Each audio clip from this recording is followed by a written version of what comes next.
ভারতের দক্ষিণী সিনেমার জনপ্রিয় অভিনেত্রী শ্রুতি হাসান বলিউডেও অভিনয় করেছেন তিনি। পাশাপাশি গায়িকা হিসেবেও তার সুনাম রয়েছে সবখানে। তার আরেক পরিচয়, তিনি তামিল সিনেমার প্রখ্যাত অভিনেতা কমল হাসানের মেয়ে। কাজের পাশাপাশি ব্যক্তিগত জীবন নিয়ে প্রায় আলোচনায় থাকেন শ্রুতি। একাধিকবার সম্পর্কে জড়িয়েছেন এই অভিনেত্রী। সেসব প্রকাশ্যে আসতেই হয়েছে হইচই। মাইকেল করসেল নামে এক ব্রিটিশ যুবকের সঙ্গে সম্পর্কে জড়িয়েছিলেন অভিনেত্রী। 2001 সালের শুরুতে তাদের বিচ্ছেদ হয়। পরে দিল্লির ডুডল আর্টিস্ট শান্তনু হাজারিকার সঙ্গে নতুন করে প্রেমের সম্পর্কে জড়ান শ্রুতি। তবে সেটিও বেশি দিন স্থায়ী হয়নি।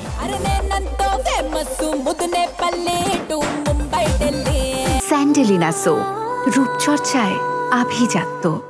সম্প্রতি এক সাক্ষাৎকারে শ্রুতিকে বিয়ের পরিকল্পনা নিয়ে প্রশ্ন করা হলে বিয়ের প্রতি তার অনাগ্রহ প্রকাশ পায়। এর আগেও একাধিকবার বিষয়টি বলেছেন তিনি, অর্থাৎ বিয়ে না করার সিদ্ধান্তে শ্রুতি এখনো অনড়। শ্রুতি বলেন, সম্পর্কে থাকতে আমার ভালো লাগে, আমি জানি না কেন, তবে সম্পর্ক পছন্দ আমার, রোমাঞ্চ ভালোবাসি। আমি যাকে পছন্দ করি তাকে মনের গভীর স্থান দিয়ে ভালোবাসি। বিয়ে করতে চায় না, তবে এমন নয় যে কখনো হবে না। যদি এমন কেউ আসে যে অমূল্য রত্নের মতো আর আমাকে গুরুত্ব দেন, যত্ন নেন, তবে যে কোনো কিছুই হতে পারে।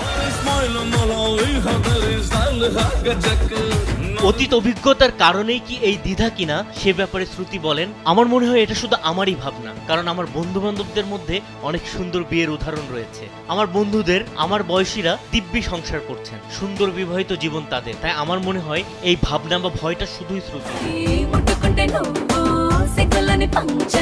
শ্রুতি হাসান বর্তমানে কুলি এবং সালার 2 সিনেমাতে অভিনয় নিয়ে ব্যস্ত আছেন। এছাড়াও হলিউড সিনেমা দ্য আইতে দেখা যাবে শ্রুতিকে। বিনোদন ডেস্ক, কালবেলা।